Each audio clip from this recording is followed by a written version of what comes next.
Wir haben ja alle die schrecklichen Ereignisse in der Ukraine vor Augen, den Krieg. Und dennoch gibt es ein Thema, über das wir jetzt sprechen wollen, nämlich den Wiederaufbau der Ukraine. Und die Frage ist, wie wird das eigentlich passieren? Das ist ja eine große Chance auch für den Mittelstand. Und dieses Projekt der Wiederaufbau oder des Wiederaufbaus ist keine ferne Vision, sondern ein Projekt, was man jetzt schon mit Technologie, mit Mut und Partnerschaft angehen kann. Und es gibt das Ukraineverse. Das ist ein Modell, in dem ein digitaler Zwilling auf industrielle Zukunft trifft.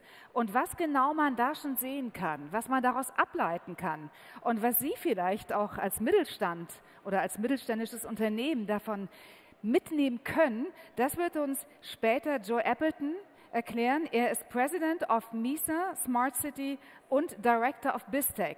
Also, er arbeitet für einen weltweit führenden Anbieter von KI-gesteuerten Metaverse-Lösungen. Und wir sehen zunächst ein Video und dann werden die ganzen neuen Techniken und Modelle hier vorn diskutiert. Und ich würde sagen, Regie, Video ab.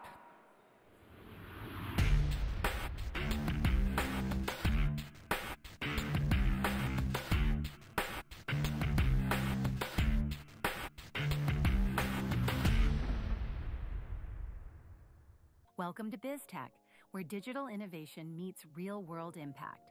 We're transforming how cities, industries, and communities interact with technology. Using AI, digital twins, and the photorealistic metaverse, we optimize urban planning, enhance industrial efficiency, and create immersive educational and collaborative spaces. This isn't just tech, it's the future, and it's happening now. Let's dive in.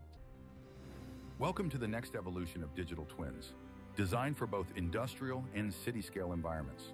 Step into a fully interactive digital world where you can engage with live data and connect with thousands of player-driven avatars in real time. Everything you see here is rendered through a web browser or mobile app, supporting even decades-old devices. In 2024, BizTech set a global record in real-time 3D visualization with the launch of infinite-scale Gaussian splat environments. This breakthrough powers the world's largest known streaming metaverse, spanning many kilometers in seamless, photorealistic detail. For Ukraine, BizTech is building the Ukraineverse, a nationwide digital twin powering next-generation smart cities and the industries within them. Combining advanced 3D environment generation with proprietary agentic AI, the system understands and reacts to the most granular, real-time data. Designed for speed and scalability, our platform enables rapid onboarding of new clients and data sources. Here, real-time data is extrapolated directly from live camera feeds. Leveraging NVIDIA's Omniverse, our platform can visualize, record, and seamlessly rewind data across weeks or even months, bringing full situational awareness to life.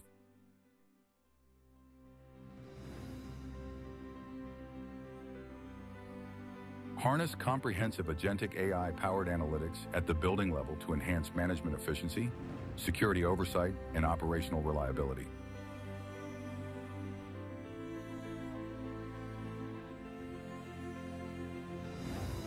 Enter any environment as your personal avatar to interact with objects and other users. AI avatars will respond based on your access level.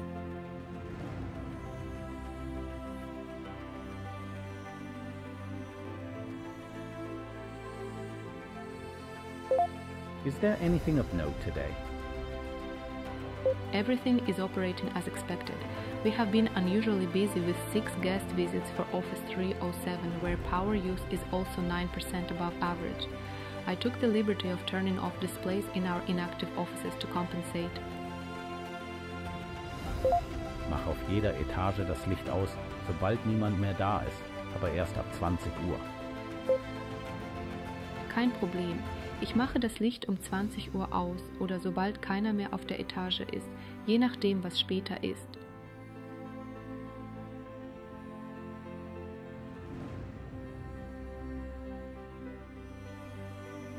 Navigate the environment and data with ease, either through 3D space or intuitive menus.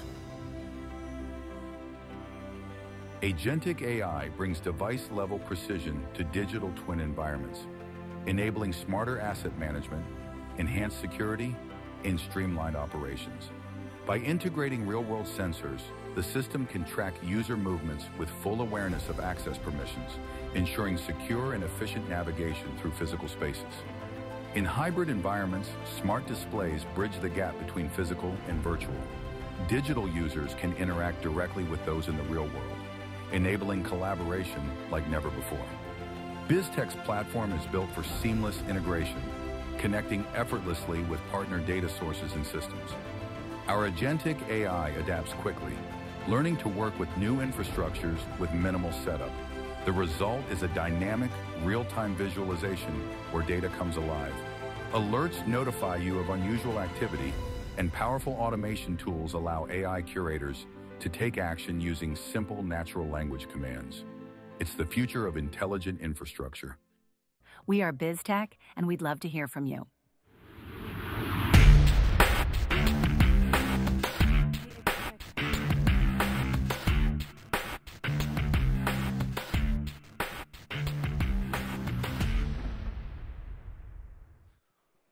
Okay, thank you very much. Thank you very much for that. It's the afternoon, everyone's energy is a little bit low, so we thought we'd start with a video just to give everyone an idea of what we mean by metaverse and what metaverse is not. We all think of Mark Zuckerberg's metaverse, and ours is quite different, as you can see. So today we are discussing the future of Ukraine and how we can find exclusive insights and partnership opportunities in smart tech and the industrial metaverse. So, to that end, I'd like to introduce my panelists to the stage. We have Dirk Schmidt, CEO of BizTech. Come on up. Chandra Chalagonda, CEO of Fireware Foundation. We have Henry Sternberg from Economy of Trust Ukraine, and Yulia Chofistova from the Mayor's Club of Ukraine. So, come and join us, guys. Welcome to the stage. So, I would just say we've 4 people on a panel. We have got limited time, so let's try and keep answers as sharp and to the point as possible. So let's begin. Ukraine's recovery is being shaped not only by necessity, but by opportunity. So let's have an icebreaker in the form of, what does smart reconstruction mean to each of you? So, Dirk, you paying attention? Are you talking amongst yourselves? Dirk? So it's super hard to understand you here. Can you believe it? Ukraine's recovery is being shaped not only by necessity, but by opportunity. What does smart reconstruction mean to you, and why is now the time to take steps? Yeah, it's the echo. No problem at all. So I think for smart reconstruction, we could use technology and focus on the new situation, and specifically on sustainability, but we also should think about economic development. Okay. Chandra? Can you please repeat your question? Because we'll only get one question. Sorry, because it's a resound, so it's not getting Okay. Yeah. So Ukraine's recovery is being shaped not only by necessity and opportunity, but in long story short, what does smart reconstruction mean to you? Yeah, so from my point of view, actually, is that the smart infrastructure is that to take care of the infrastructure in a way that the data, there is a data points which is available for everyone to validate it, how it's basically has been performing, create some simulations, understanding that how it looks, validate it, go back, correct it, and at the same time, any new development we cannot avoid circularity or the sustainability part of it. So if you want to really address these aspects, you need to understand that there should be a smart way of collecting the data, interpreting the data, visualizing the data, and showing this data so that everyone can, people can actually, who are the stakeholders, can actually validate and actually, correct their steps in the real time. Perfect. Henry? For me, smart reconstruction is about several things. Number one is about creating a vision. 95% of Ukraine need to be developed, and therefore we want to be able to develop the visions before we put shovel on the ground. Number two opportunity, in my view, for Ukraine, it is an opportunity to become the leader of smart manufacturing in the world using technology of metaverse including. Number three opportunity for Ukraine is engagement. It is opportunity through metaverse, through Ukrainiverse, is to engage global audience that support Ukraine for very different reasons. And number 4 opportunity, which is opportunity to build brand of trust. The name of my company is Economy of Trust because we want Ukraine to be known as economy everyone can trust. And Ukrainiverse is going to bring that level of trust that has never been experienced in the world before. Okay, Julia. For me, as a Mayor's Club of Ukraine, we work on the ground, with the small municipalities, different level of municipalities. Sometimes our members can say, we are already smart, and they mean that they have cameras in the city. So, as you can understand, in Ukraine, we have very simple understanding of what is smart. But we try to change, and we work on this all the time with our members. We change their mind, and the most important for us is to bring the most innovative technologies to Ukraine. This is a really smart way for reconstruction of Ukraine, the best technologies from all over the world, and to make it transparent to all the world. So I can say for us it's technologies and transparency. Perfect. Okay, Henry, you just talked about economy of trust. So yes, that's the foundation for Ukraine's future, trust. Okay, so what does this look like in practice? And how does it support investment, transparency, and all the things that go with it? So obviously we see in the recent events with what's happening from the President of the United States, America lost trust as a reliable partner. Ukraine has never earned that trust yet. Yet, because of what's happening in Ukraine, Ukraine now is being seen as a country that defends democracy and freedom. And it is my view that the biggest asset that Ukraine has earned through atrocities that the country has suffered through is the opportunity to build brand of trust. Trust which has to be transparent throughout every action of the country. So coming back to what your question was, is for us, Ukrainiverse is an instrument that allows us to integrate the new way of governance. So one of the answers to add to the previous question is the Ukrainiverse allows us to get to the point of real-time governance. That's a long-term view. But today for Ukraine, Ukrainiverse is an instrument that allows Ukraine to not only envision the future, engage with the future, but make the real economy interoperable, physical infrastructure interoperable with the digital world for the first time at the scale of a country in the world.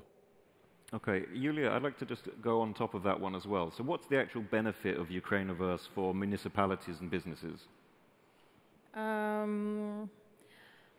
As I can usually say from practical way in Ukraine, I can highlight 3 things.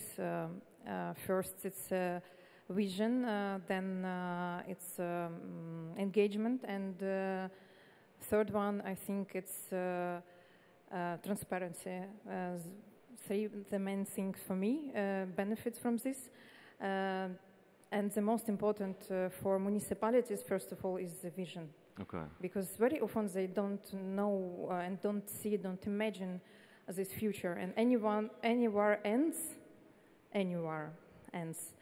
It's a fact. And we already now working on our future, on reconstruction. We don't stop. And if any of our international partners, when they visit Ukraine, they don't see that it's a country with war. So life looks like a usual country. People work,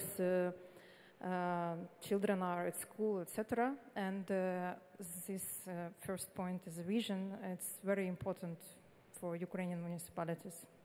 Okay, then Dirk, let's move on to the technological aspect of it. So how can technologies like industrial metaverse and our immersive digital twins move us from just rebuilding infrastructure to sort of, how do we reimagine industry as well? Yeah, that's a good question, Joe. So Ukrainiverse we build as a digital twin, correct, and a digital twin of the whole nation. But it's not a normal digital twin. Digital twins are for observing or for static simulations.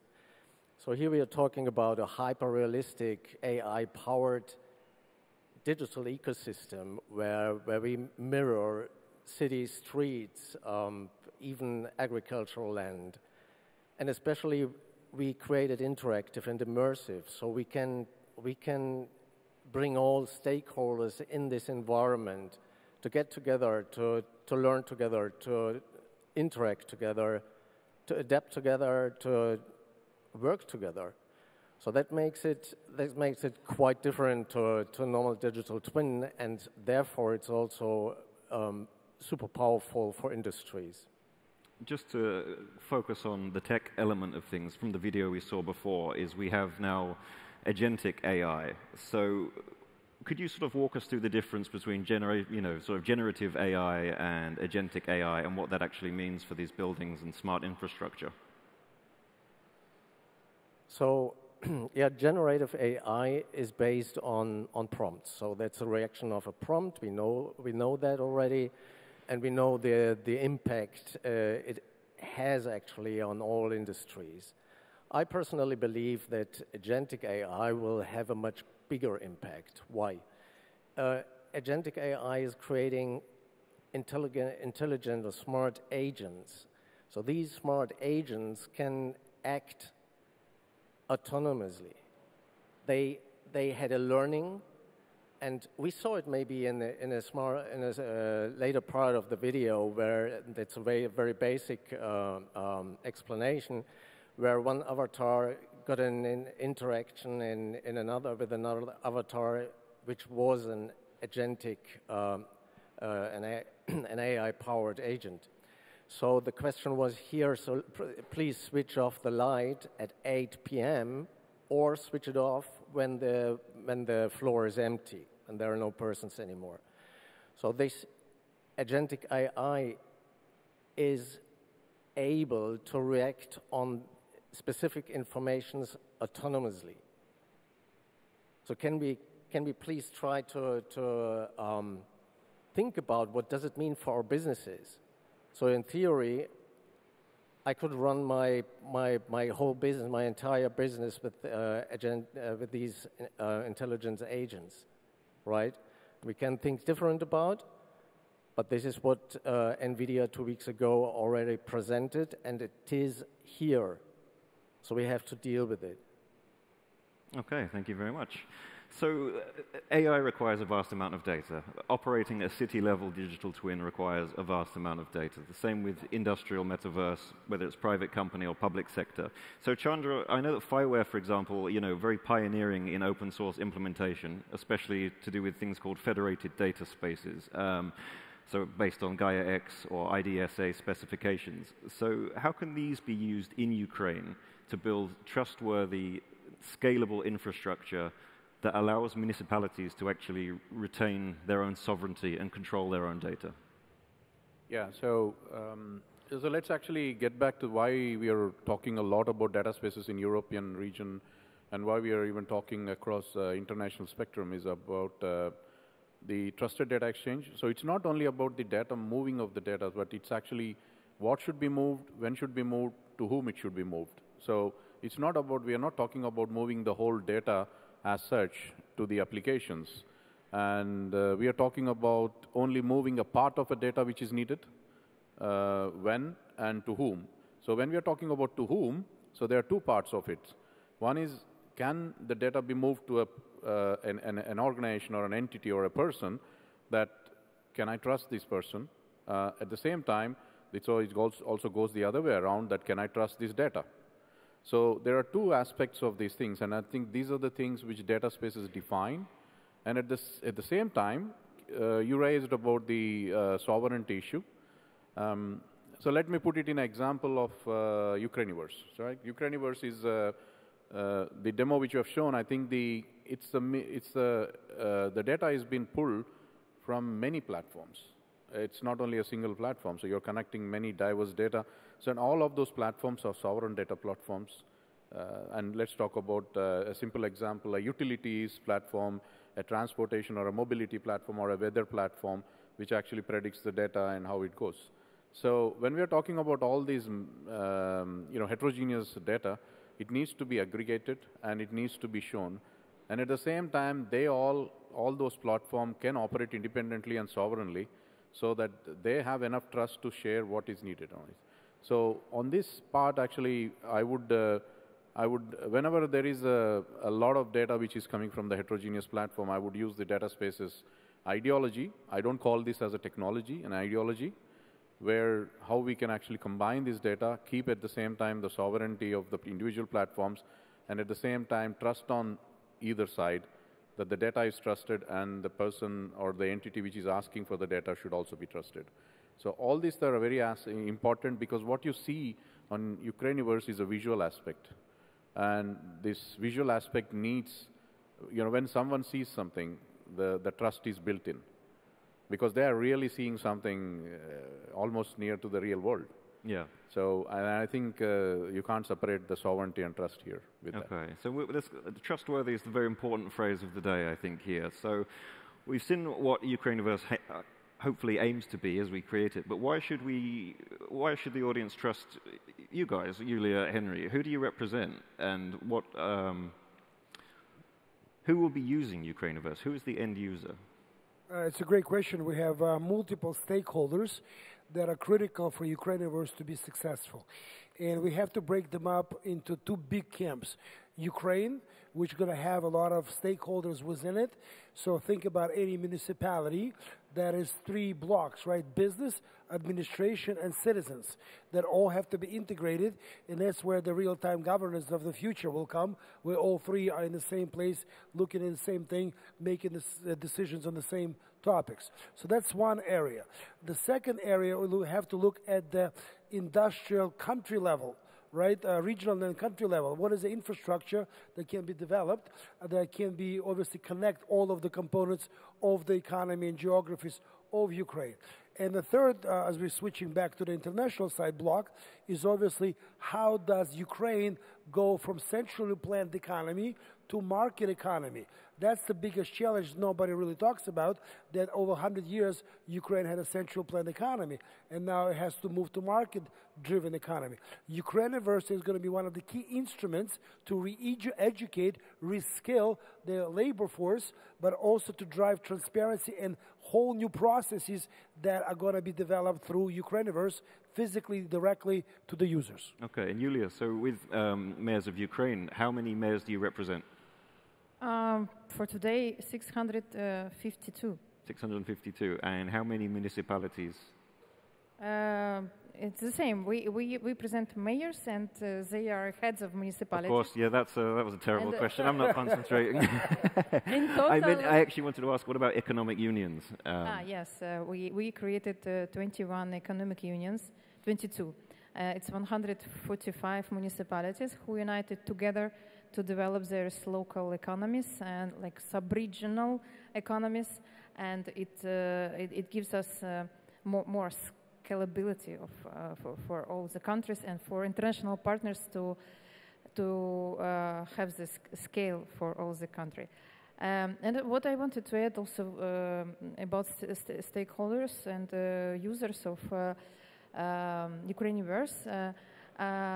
Businesses, I think it's a very, very important role when they can be visible, who do what and where. Yeah. And this is really what we need in Ukraine now, when you can find any kind of business and product, services all over Ukraine, and international companies as well.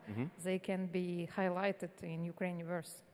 Okay, so Dirk, I'd like to ask you a question now, following on from that. So with experience of deploying these projects in the United States, and Ukrainiverse as one of them, what's an example where immersive technology has moved quickly from a concept to having real-world impact? Good question. So let's focus here on where we are and who's our audience. So let me tell you that around 2 years ago, when I first thought about using BizTech's platform for certain reconstruction in Ukraine, it was already a goosebump project for me personally. But let's talk about how you as business owners can use this technology. So I think Ukrainiverse is a perfect playground for showcasing all possibilities and opportunities in urban metaverse, industrial metaverse, and educational metaverse. Pick these things out of this progress. I think specifically in terms of industrial metaverse, in combination with AI, and in combination with highly realistic or photorealistic interactive environments. Let's create the Mittelstandverse. Well, actually, I'd like to follow on from that very quickly. Chandra, as someone who's very deeply involved in technology, you've seen Metaverse in action. How could we monetize Metaverse? I'm giving you a terrible question, but give me the best answer you can give. Most important question. Yeah, well, yeah. Yeah, that's actually the most important question. And so let me put it this one. So let's understand the core of it. So the metaverse basically needs a very good data, a real-time data, and data always evolves. And one of those things is that when you actually put see from one dimension where the data is evolving, and using an AI, as the BizTech metaverse uses the AI engines to use it, so analyzing this data and actually giving the results based on the use case. So let me put one use case where an economic or a banks can decide by visualizing this data how could a particular area can develop next 5 years. Because this is a very critical part for banks in order for them to give loans for buying, for consumers, for buying the apartments or buildings or anything like that, investing on infrastructure or something. So as of now, what it goes is that they actually do some kind of a prediction. They use a paper pen at this stage, and then they decide, okay, this particular area where this is getting developed now, I could maybe give 60% of the loan of the whole thing. I can't give because there might be a risk on it. But using this evolution of this data, every day a new data item is evolved and a new data item is coming up. And if it can be brought in a transparent, to the customers, saying that why we made this decision based on this particular AI and this particular data points, and how it evolves. So maybe 1 year down the line, the 60% of giving the loan for 60% might change to 80% because the area is getting developed. And it might even go down because the bank might actually see it as a risky. But to give this real-time transparency to the consumers, which is needed, which is needed by the laws right now, and that is one of the way actually we can do that. And also the city infrastructures, the industrial area infrastructure people, the mobility, I think they would be happy to pay for this one. I think one of the key item also is the emergency response.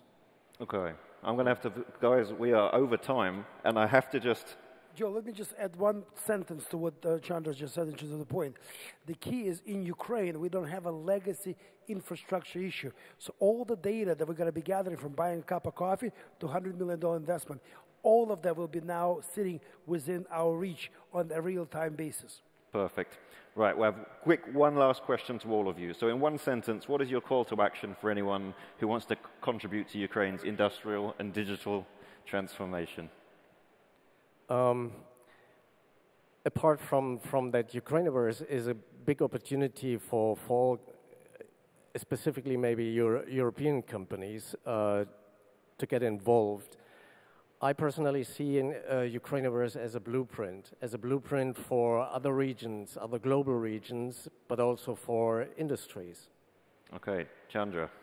The core thing is basically that this brings a visualization and very good importance and a practicality to the consumers and the businesses that how data can be visualized, what decisions can be made using the data and AI.